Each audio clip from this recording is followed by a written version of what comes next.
بخیراتێکی تایبەتدان هەموو لایەنەکەی کتابی ئیلهام فەقەت کتابی پۆلی دوانزەی هەیە دەمەوێت بەخێراتێکی تایبەت لا بەڕێوەبەری قوتابخانە بکەم مامۆستا ژاڵە و میوانی بەڕێزمان کاک محەممەد و هەروها مامۆستا لە مامۆستا هاوژین و مامۆستا ڕۆژان و مامۆستا عەرەبی وەروها مامۆستا گزنگ و مامۆستا شەیما وەروها قوتابیانی ئامادە بوو قوتابیانی پۆلی دوانزەی ئەلف و دوانزەی با و قوتابیانی پۆلی دا هەموو لایەکتان بەخێر بێ میزبانەوە خۆشبەختەیە کە هەرێکێک لە ئێوە دەرفەتێکی وای بۆ ڕەخساوە کە ئەوڕۆ گوێگر بێت لە بابەتێکی زۆر گرنگ و بابەتێکی مێژووینێتەوەی بەڕێزان ئەو بابەتێک کە ئەوڕۆ ئێمە ئامادەمان کردووە بابەتێکە مێژوویە مێژوویە بەڵام زۆر گرنگە لەبەر چونکە کەسێک هەیە کە کوردە و موسڵمانە توێژینەوەیکی گەورەی کردووە بەڵام باس نەکراوە لێرە پرسیارەکەوەیە باشە لەبەر کە توێژینەوەکەی ئەوەندە گەورەیە باسیش نەکراوە چونکە هەر میلەتێک هەر نەتەوەیەک هەوڵ دەدات کە مێژووەکەی لە بەرژەوەندی خۆی بنووسێتەوە لە بەرژەوەندی خۆی باس لە مێژووەکەی بکە هەرێکێک لە ئێمە تاوەکو ئێستا کە لە پۆلی چوارەوە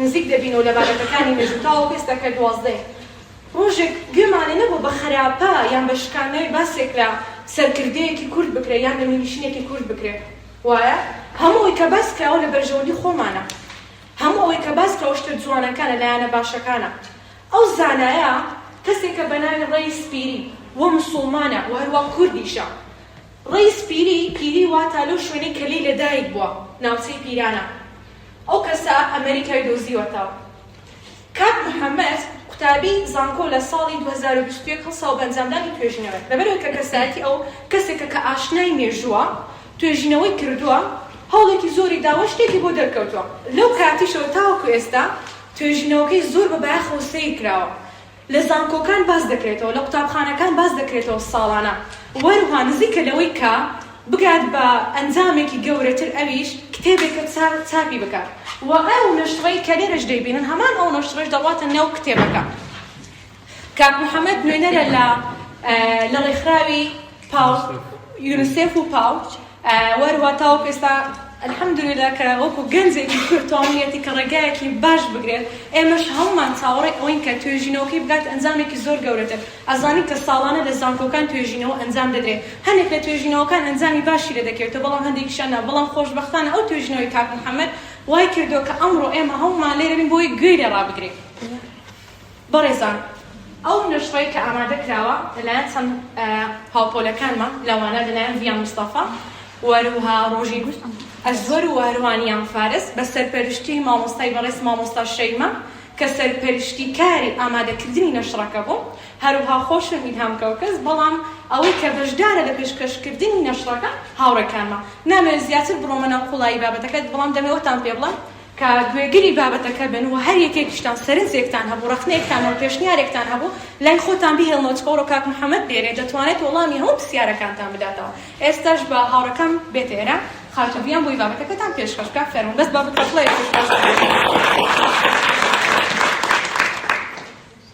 بسم الله الرحمن الرحیم بەناوی خودای گەورە و میهرەبان بەخێرهاتنی هەموو ئامادەبوان دەکەم و بەخێرهاتنی یەکە بە یەکەی مامۆستایان دەکەم خۆشەویستان پێش ئەوەی باس لەم زانامەزنە بکەین واتە ئەو زانایی کە ئەمریکای دۆزیوەتەوە پێمان باش بوو کە باس لە هەندێک زانایانی کورد بکەین کە زانایانی کوردی موسڵمان و هیچ کەس ناناسێ یەکێ لەوانە بەدیع الزەمان ئەلجەزیری یەکێ لەوانە ئەلجەزیری بەدیع الزەمان ئەبوالعەزیز کوڕی ئیسماعیل کوڕی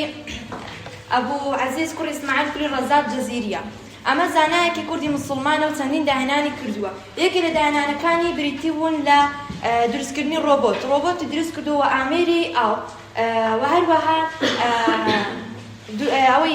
هەروەها ئامێری ئاو دروست کردو و یەکێک لە داهێنانەکانی تری ئەم زانایە بریتی بووە لە دروستکردنی کاژمێری فیل ئەمە یەکەم زانا و یەکەم کورد بووە کە کاژمێری فیلی دروست کردووە ئەمە زانایەکی گەورەی موسڵمانی کوردە و خەڵکی جەزیرەی بۆتانە خۆ ئەگەر بێن باسە زانایانی کوردی موسڵمان بکەین زانایانی کورد ماشاءالله زۆرن و کە لە گەورە پیاوانی کوردی کە لە گەورە پیاوانی مێژووی کورد داهێنانیان کردووە خۆشەویستان ئەم کتێبە ئێمە ئەمڕۆ پێشکەشی ئێوەی خۆشەویست دەکەین کتێبی مێژووی کورد و کوردستانە کتێبی مێژووی کورد و کوردستان کە ئایەتوڵڵا مەردۆغی نووسیوێتی ئایەتوڵڵا مەردۆغی خەڵکی ئێرانە واتە کوردی ئێرانەیە لە کتێبەکەی خۆیدا باسە 2000 زانای کورد دەکات 2000 زانای کورد و لەسەری هەموویانشەوە ئەبوو محەممەد بن مسلیم عەبدوڵڵا دەینەوەریە کە ئەم زانایەکی کوردی موسڵمانە و گەورەترین داهێنانی کردووە وعند زانانی تر وەکو مامۆستا تاهیر بەعەرکەوی و مامۆستا عەبدوڵڵا چروستانی و مامۆستا عەبدوڵڵا کاتب و شێخ مستەفا شێخ نەجیب و هەروەها سەید ئەحمەدی خانەقا و چەندەها زانایانی تر و هەروەها ئێمە کە باس لەم زانانە کەین تەنیا وەکو پێناساندنێکە بۆ ئێوەی خۆشەویست بۆ ئەوەی ئێمەی کوردیش بتوانین کە ئەم زانانە بناسین چونکە زۆر زانا هەیە ماشاءالله لە ناو کوردان بەڵام ئێمە ناناسین و هەروەها ئەمڕۆ کە ئێمە باس لەم چاڵاکێکە ئێمە دەربارەی ئەحمەد میعەددین الپیریە زانایەکی گەورەی کوردە کە هیچ کەس تاوەکو ئێستا نایناسێتن با ئێمە بزانین زانا محەددین الپیری کێیە و خەڵکی کوێ و هەروەها چی کردووە و چۆن ئەمریکاشی دۆزیوەتەوە بۆیە من کۆتایی بەم بابەتەی خۆم دێنم وآخر دعوانا وإن الحمد لله رب العالمين.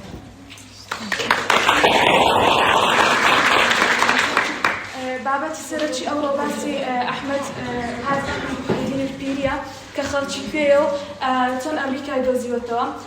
گەورە زانای کورد و ئەلیرا لە کەشتیگەلی عوسمانیەکان نەخشەی تەواوی جیهانی زۆر بەوردی کێشاوە و زانیاری هەبووە لەسەر جوگرافیای زەوی و ئەندازیاری نەخشەکێشان و بەتایبەتی نەخشەکێشان. ناسانیشی بە ڕئیس پیری دەگەڕێتەوە بۆ ئەو شوێنە کە لێ لێدایک بووە کە خەڵکی شاری پیرانی کوردستان بووە لە باکوور. هەروەها ڕئیسیش دەگەڕێتەوە بۆ ئەوەی کەوا سەرکردە بووە لە کەشتیگەلی عوسمانیەکان و هەروەها بەشداری زۆربەی شەڕەکانی کردووە لەگەڵ عوسمانیەکان دژ بە پورتوگالیەکان بۆ سەر خاکی موسڵمانان. هەروەها زۆربەی شوێنەکانیش گەڕاوە لەگەڵ عوسمانیەکان بۆ ئەوەی زانیاری تەواو لەسەر جوگرافیای زەوی کۆ بکاتەوە ئەو نەخشانێک کە هەبووە هەمووی کۆ بکاتەوە بیکات بە نەخشەیەکی تەواو وهروها وەک سەرچاوەیەک بۆ کارەکانی لە کۆشکی کۆبکار لە ئەستەمبول لە ساڵی 1921 بزانم نەخشەکەی و کتابەکەی دۆزراوەتەوە. نەخشەکەی باس لە وردەکاریەکان کتێبەکەی باس لە وردەکاریەکان دەکات لە دەریای ناوەڕاست، دەریای ڕەش، دەریای سوور، ئاو هەوا، بەرزی نزمی ڕووی زەوی، قارەکان و زنجیرە چیاکان کە توانیەتی زۆر بە وردی لەسەر پێستی ئاسک نەخشەکەی خۆی پێشێت چونکە تێگەیشتن لەو نەخشانە زۆر قورسە سوکاندێکانی پێش هی ئەلێکسەندەری گەورە بۆ هەندێکیشانی پێش ئەوە بووە.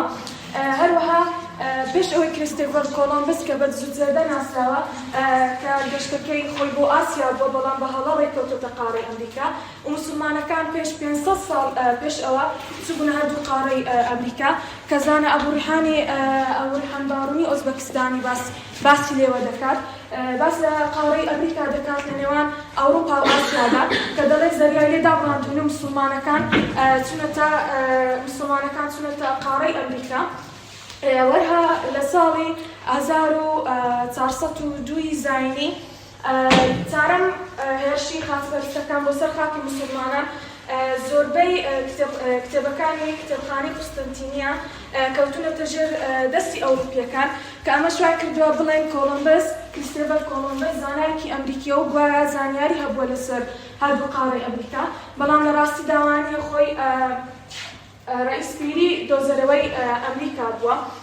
و هەروەها کریستۆفەر کۆلۆمبس پێی وا بووە یەکێک لە هەڵەکوشندەکانی ئەوەی پێی وا بووە زەوی تەختە و هەروەها بە هەڵە شوی کەوتۆتە قارەی ئەمریکا کە پێی وا بووە ئەوە خەڵکی هیندستانە و خەڵکەکەشی بە هیندی ناوبردووە بەڵام لەبەرەوەی سوورپێز بوون ناوێنە ناوە هیندی سوورەکان و هەروەها کتێبەکەی كتاب البحرية وهروها لصالي 516 طاوي نخشكي تشا و تماشي تشتاو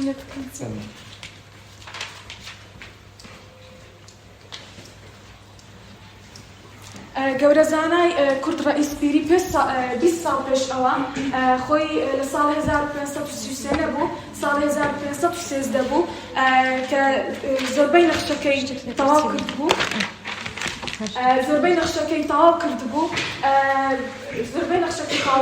و یەکێک لە گرنگترین بەشی نەخشەکەی بریتی بوو لە قارەی ئەمریکا و بەستەڵەکی باشوور و هەروەها لە ساڵ 1513 تاوی نەخشەکەی تەواو کردووە کە لەسەر تۆپێک کێشاوە نەخشەی ئاسیا و ئەوروپای لەسەر تۆپێک کێشاوە چونکە ئەو زانایە و ئەو زانە موسڵمانەکانی تر پێیان وا بکەوە زەوی شێوەبازنەیەکی گۆییە وەروەک ڕئیس پیری چەند دەستکەوتێکی هەیە کە دەری دەخات پێش کریستۆفەر کۆلۆمبس ئەو زانای ئەمریکای دۆزیوەتەوە یەکێک لەو خاڵانە ناوی خێڵەکانی مەکسیک و هیندەسوورەکانی نووسیوە ناوی دەریاکانی دیاری کردووە ماسیەکانی ناو ئاوی دیاری کردووە یەکێک لە گرنگترین خاڵەکانی ئەوە بە کە ناسای ئەمریکا زۆر پێی سەرسام بووە زۆر پێی سەرسام بووە ئێستاش زۆربەی تورکەکان یاخود بڵێن عوسمانیەکان دەڵێن کە ئەو کابرایە تورکە لەبەر ئەوەی لەناو دەوڵەتی عوسمانی ژیا و لەگەڵ عوسمانیەکاندا بووە بەڵام ئەمە قسەیەکی نالۆژیکێک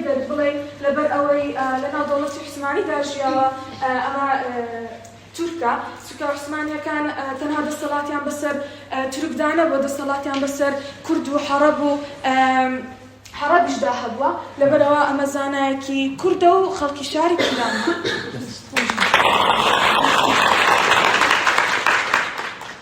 سپاس پێزانێکی تایبەت بۆ هەستێک لە هاوتۆلەکان بۆ بابەتێکی کەوتە سەر زۆر باشیان پێشکەش کرد و دووبارە دەبێت سپاسێکی تایبەت بۆ مامۆستا شەیما بکەم کە سەرپەرشتی کاری ئامادەکردنی ئێمە بۆ نەشرەکە بوو وەروها کاک محەممەد بۆ دەرفەتەوە مامۆستا ژاڵە لە کۆتاییدا سپاسی هەموو ئامادەبووان دەکەم وا دەمێت کاک محەممەد بێتێرە ئەگەر قسەیەکی تایبەتی هەبێت یان هەر پێشکەش نەکردیان تەمام بە ئێستا ڕۆژین بێت و لە دوای ڕۆژین کاک محەممەد دێتێرە بۆی کە قسەکانی کۆتایی خۆی بکات بسم الله الرحمن الرحیم سەرەتا بەناوی خوددا گەورە و میهرەبان دەست پێ دەکەم لێرەوە ئەمە سپاسێکی تایبەتی مدیری قوتابخانەکەمان مامۆستا ژاڵە بکەم کە بەڕاستی بۆ ئێمە جێشانازی ئەمڕۆ لێرە ئامادە بووە وەجاتر دەمەوێت بەخێراتنی دەستەی مامۆستانی قوتابخانەکەم بکەم زۆر بەخێربێن بەروەها ئەمەوێت بەخێراتنێکی گەرمی کاک محەممەد بکەم کە بەڕاستی بەهاتنت ئێمەت گەورە کرد بەخێر بێ سەر سەرچاوە بەروەها لێرەش بەخێراتنی سەرجەی قوتابی خۆشەویستەکان دەکەم هیوادارم هەموو کات سەرکەوتوو بن سمینارێکمان ئامادە کردووە لێرە کە باس لەوە دەکە کە ئایەکی ئەمریکای دۆزیەوە ولێرەوەش من جەخت لەوە دەکەمەوە کە ئایا کریستۆفەر کۆلۆمبس ئەمریکای دۆزیەوە نەخێر لێرەوە دەست پێ دەکەم لەوانەیە زۆربەتان بیستبێتان کە کریستۆفەر کۆلۆمبس ئەمریکای دۆزیەوە بەڵام ئەمە درۆیە وانە کریستۆفەر کۆلۆمبس لە بنەڕەتدا هیچ ئەسڵ و ئەساسێکی بەوە نییە بەڵکو کریستۆفەر کۆلۆمبس تەنها هەڵەیەکی گەورەی کردووە کە تیایدا ناکرێت بە دۆزەرەوەی ئەمریکا لە قەڵام بدرێت وە چەندین سەرچاوە سەختیان لەوە کردوتەوە کە کریستۆفەر کۆلۆمبس هەرگیز پێی نەخستوتە ئەمریکاوە ولێرانەوەش باس لە هەڵە گەورەکانی کریستۆفەر کۆلۆمبس دەکەین کە ئەویش بریتین لە خاڵی یەکەم کریستۆفەر کۆلۆمبس لەبەرەوەی مەسیحی بوو پێی وا بوو کە زەوی بازنەیە نەوە گۆی واتە کریستۆفەر کۆلۆمبس بە بنباڕی خۆی زەوی بە باز نەسواندێ نەوەکو بە گۆی بۆیە لێرانەش خاڵی دوام بریتی بوو لا کریستۆفەر کۆلۆمبس پێی وا بوو زەوی ناخوێتەوە وەزنش دەوێت بچێتە کەنارەکانی ئەوپەڕ باشوور چونکە پێی وا بۆ پێ بڕوە دەکەوێتە خوارەوە لە زەوی واتە کریستۆفەر کۆلۆمبس مەودایەکی بۆ گۆی زەوی داناوە واتە وای زانی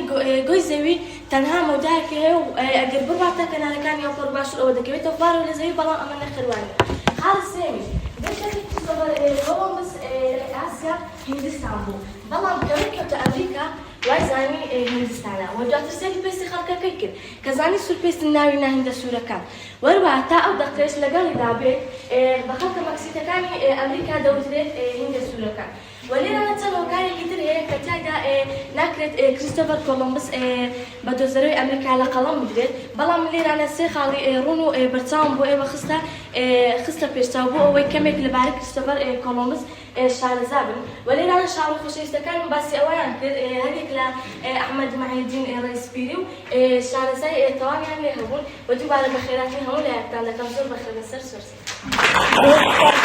دووبارە هەموو لایەکتان بەخێر بێنەوە بۆ هۆڵی دواناوەندی شەهێنی کچان سپاس پێزانین بە هەموو لایەکتان سەر دوکان بخەم فێرمەتێنە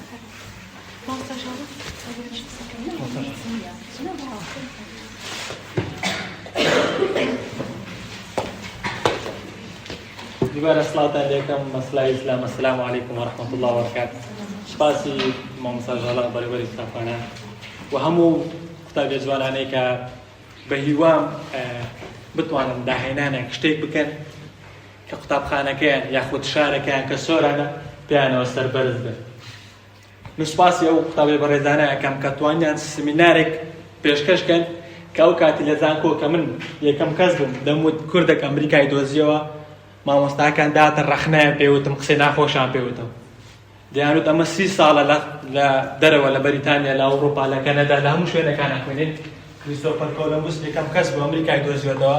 ئێستا تۆ چی بڵێ کابرایەکی کورد ئەمریکای دۆزیێتەوە؟ دەرونیەن ڕووخام زۆر ئازادرام، دڵم زۆر ئازادرا، بەڵام بۆ حاڵەشەوە کۆڵم نەدا تاتوانم ئەو پلەیە یاخود ئەو سەرکەوتن تۆمار بکەم بۆی کە یەکەم کەس ئەمریکای دۆزیێتەوە کابرایەکی کوردە بەلای ئەحمەد مەحلێدین پیری خەڵکی پیرانە. هەموو زانا کۆنەکانی خۆمان ئەگەر دیقەت بدەیت هەمیان بەنای ئەو شوێنە کراونەوە کە لێوە هاتینە. بۆ من یەکێک لەو زانەکە باسی کردوتی چی گوتی ئیسماعیل ئەلجەزەری. ئیسماعیل ئەلجەزەری بەناوی چ کراوەتەوە؟ بەناوی جەزیرەی بۆتان کراوەتەوە. ئەبوو فیدا شەمسەدین دینەوەری بەناوی دینەوەر کرایەوە کە شوێنێکە لە سلێمانی.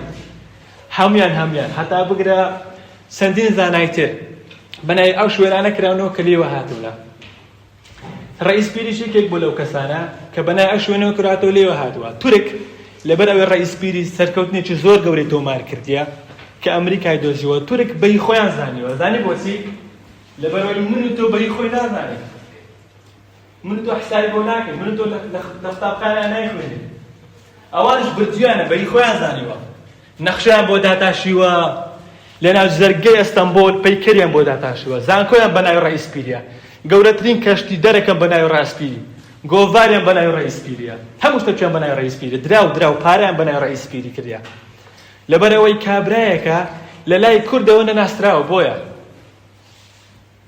بەڵام خۆشبەختانە کە ناساندنمان لە کوردستان پێم خۆش بوو شاری من شاری شۆرانە یەکەم با بڵێن یەکەم شار بێت دەست پێشخەری لەم بابەتەوە بکە. یەکەم شار بێت بە شارەکانی ترش بناسێنێ بە کەلار بە سەمسەماڵ بە گەرمیان بە شارە زۆر بە هەڵەبجە بە زاخۆ بە دەهۆک بە هەولێر بە سلێمانی هەتا ئاخیری. خۆشە یەکەم شار بێ بڵێ ئەمە دەست پێشخەری کرد لە زانایە چووە. من لە پلانم وایە ئینشاءڵڵا گەستەر بگرێ لەناو زەرگەی بازار سۆران پەیکەرێکی بۆ بتاشم پەیکەری ڕئیس پیری بۆ ئەوەی کە ڕێبواران بەو شارە گەشتارە ڕەتەبن یاخود نەوانی ئێمە کە دێن با تەمەشاو کە ساتێ بکەن بەلانی کەم وریان بۆ بگەڕێتەوە بەلانی کەم شانازیان بۆ بگەڕێتەوە. ئەو ڕێبوارە عەرەبانە یاخود هەر شارێکەوە دێن باوزان شاری سۆران یەکەم کەس بووە دەست پێشخەری کردیە یەکەم شار بۆ دەست پێشخەری لەم بابەتانە کردووە. تورکەکان بە هی خۆی ئەزانن لەبەر ئەوەی دەڵێن لە دەوڵەتی عوسمانی ژیا ئێمە تەنها یەک پرسیار لە تورکەکانەکەین تەنها یەک پرسیار ئەڵێن وشەی پیری لە زمانی تورکیانی چ؟ ئەکرێ دایک و باوکی پیری ئەگەر تورک بن لەکوێ وشەی پیریان بیستووە؟ چونکە وشەی پیری لە زمانی تورکیایی مانایەکی نییە.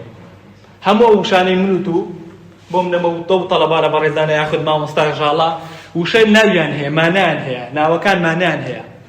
ژاڵە مانای خۆی هەیە مامۆستا شەیمە ناوی خۆی هەیە شەرمین ناوی خۆی هەیە هەتا ئاخیری.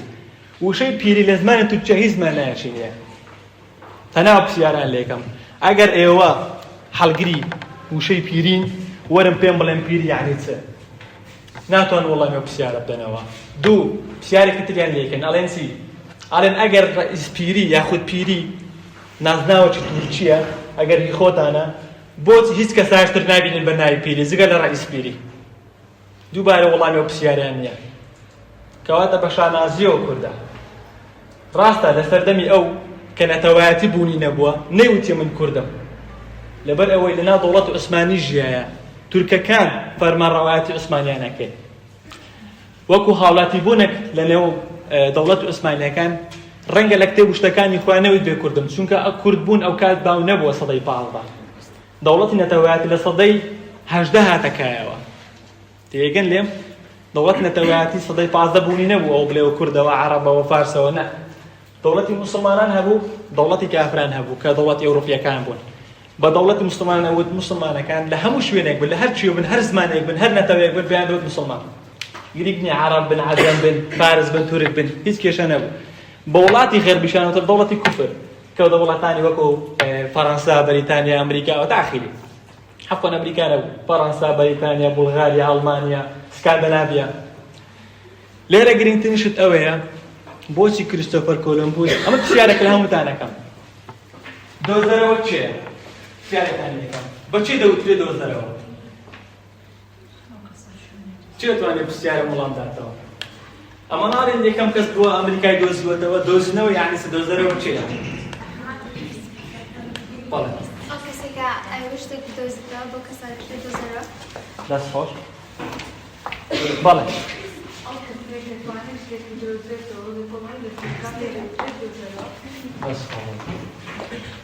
دۆزەرەوە یەکش زۆر زۆر گرینگە بەلای دۆزینەوە. دۆزەرەوە واتە کەسێک شوێنێکت پێ بناسێنێ حەقی ناسینی شوێنەکە بدە. پێگەر لێم دۆزەرەوە واتە کەسێک شوێنێکت پێ بناسینێ حەقی ناسینی شوێنەکە بدە. بەو مانای کریستۆفەر کۆلۆمبوس چۆ ئەمریکا، بەڵام نەزانیوەتی ئەمریکایە، نەزانیوەتی زەوی دەخولێتەوە، ینی هەڵی زاخی زۆر بوونە، هەڵی زۆر زۆر کردینە. چکە لە ئینجیلە پێیان وایە مەسیحیەکان پێیان وایە زەوی بازنەیە، وات وەکو سیدیە سیری ئەوها بازنەیە، ئەگەر بچی ئێرانە بەرەبیەوە کەویە خوارەوەی زەوی. عەقڵیەتی ئەوان بەو شێوەیە. بەڵام خوای گەورە لە قورئان دەفەرمێت والأرض بعد ذلك دحاها. لەخوای گەورە لە قورئان دەفەرمێت ئەڵێ کاتێک ئێمە زەویمان باسی ئاسمان و زەویەکە، ئەڵێ کە هاتمانە سەر زەوی دروستکەین، زەویمان خستە سەر شێوەی گۆیی، لە شێوەی هێلکەی نەعامە، شێوەی گۆیی. دحاها یعنی داعیە. مامۆستا عەرەب باشە دانێ بڵێ داعیە یعنی چ؟ داعیە یعنی هێلکەی نەعامە. یعنی دەڵێ زەویشمان خستە سەر شێوەی گۆیی هێلکەیی. ئێستا بڕۆ لە زانستا سەیریکە دەڵێ بەڵێ شێوەی زەوی گۆییە نەک بازنەوی پانی. مەسیحیەکان پێیان وا بوو زەوی بازنەییە، بۆیە کریستۆفۆمبل وەکو تەڵەبان ئاماژ بدان ناوێرا بستە سەر لێوارەکە، نەوەکو بکەوێتە خوارەوە. کە چوە هیندستانیش، چکە چوە ئەمریکای نەیزانی ئەمریکا، وەیزانی هیندستانە. کەواتە ناکرێت مەنتیقیەن لۆژیکیەن ناکرێت بە کەسێک بڵێ ئەمریکای دۆزیوەتەوە نەزانێتی ئەمریکایە، نەزانیوەتیشی زەوی دەخولێتەوە، نەزانیوەشیتی کە زەوی گۆییە. بۆ ڕئیس پیرە وترێ ئەمریکای دۆزیوەتەوە. دۆزەرەوە ئەو کەسەیە وەکو وتم حەقی ناسینی شوێنەکە پێ بدە. ڕئیس پیری چۆتە وێن دەرێ، ناوی خێلە مەکسیکەکانی ئەمریکای نووسیوە، ناوی شاخەکانی هەر هەموو نووسیوە، مزگەوتی دەستنیشان کردووە، مزگەوتی لەسەر کوبا و لە فلان شوێنە دەستنیشان کردووە کە موسڵمانان کێشایەتیان. لەوەش گرنگتر جۆری ماسی دەستنیشان کردە لەناو ئاودا. لە هەمووی گرنگتر وتیەتی ئەو زەویە بۆ فلان کشت و کاڵی بەکاردێ، ئەو زەویە بۆ فلان کشت و کاڵی بەکاردێ. مامۆستای جیۆگرافی باشە زانی دەستنیشانکردنی زەوی بۆ جۆری کشت و کاڵێ زۆر قورسە. ئەوش دەستنیشان کردووە. یعنی ئەو پەڕی دەستکەوتنی کردێ. ئێستا جۆرە کەسانەکەیە لە ئەمریکا پێڵێن کەڵت. زانی ئەو کەڵتانە چەڵێن؟ ئاڵێن لەمە باوەڕ ناکەین ڕئیس پیری نەخشەی کێشابی. بە هیچ شێوەیەک باوەڕ ناکەین. ئەزانین بۆ؟ ئاڵێن بوونەوەری ئاسمانی ئەو نەخشەیان کێشایە. زۆر سەیرە. ئاڵێن ئەمە باوەڕ ناکەین، ئەمە دەستی مرۆڤێک بێ کێشانەکە. بۆچی؟ چونکە نەخشەکەی پیری دینی لەسەر تۆپێکا دائانێن ڕێک پێکاوێت، هیچ غەڵەت نەکردیان مەگەشتەکی کەم. یعنی تەسەوەڕ ناکەن، ئەڵێن کاکە نەڕووپێوی هەبووە ئەو کاتە سەدەی 15 نەڕووپێوی هەبووە، نە ئامێرەکانی نەخشەکێشان هەبووە، چۆن ئەو کابرا و نەخشەی کێشایە هەمویان بێسەرسامە. لە هەموو گرنگتر بەستەڵەکی باشوور لە ساڵی 1820 دۆزرایەوە. ڕئیس پیری لە ساڵی 1513 نەخشەکەی بۆ کێشا. یعنی زانایان پێسەرسامن ئەڵێن کاکە ئەمە تێناگەین، ئەو کابرا کوز زانێتی بەستەڵەکی باشوور بوونی هەیە. خۆی 1820 دۆزرایەوە بەستەڵەکی باشوور، بەڵام ئەو لە ساڵی 1913 نەخشەکەی کێشا. حتا چ پێڵێن ئەستووری بەفرەکەشی کێشا کە چەند بەفرەکەی چەندە. ئاسماکان کێشا زۆر زۆر جوان ڕسمەکەیەتی. ئەگەر لە ئێوە بڕۆنە ماڵەوە سەیری بنووسن ڕئیس پیری ماپ بە ئینگلیزی یاخود خەریتە ڕئیس پیریە بە عەرەبی، تەماشایکەن، بەس تەماشایکەن بزانە چەند جوان کێشایەتی. ئینشاڵڵا ئەگەر کتێبەکەم دەرکەوت بە شانازیەوە دانەیەک بۆ قوتابخانە دێنم، وێوەش ئەگەر توانیتان بیخوێننەوە سەیری کەم بزانن چۆن ئەو کابرا سەرکەوتنەکانی تۆمار کردیان، چۆنی توانیەتی گەورەترین دەستکەوت تۆمار کردێ. ئێستا هەموو جیهان دەبی شانازی پێ بکەن نەک کورد. دەزانم بۆچی؟ چونکە نەخشەکانی کۆڵەمبوس ون بووە، نەخشەکانی ئەمریکا هەر هەموو ون بوونە، بەس نەخشەی ڕئیس پیری ماوەتەوە. هەموو جیهان دەبی شانازی پێ بکەن.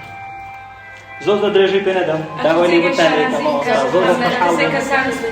هەموو کەسێک جێگای شانازیەوە هەموو زانیاری بە بەڵگەهێنانەوە بێگومان دەستکەوتێکی زۆرە کە لە تەمەنێکی کەمدا دەست بە هەموو چاڵاکیانە بکەی ئەو زانستا ئەو زانیارە کەسێکی زانسپاس ئینشەڵڵا ڕێگەی کراوە بێ دەست خۆش بێ.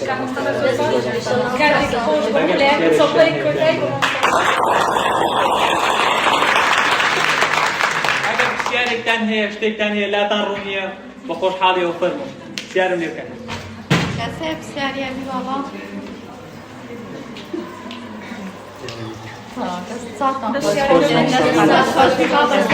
إن شاء الله موفق يعني مش راضي ولو مني دست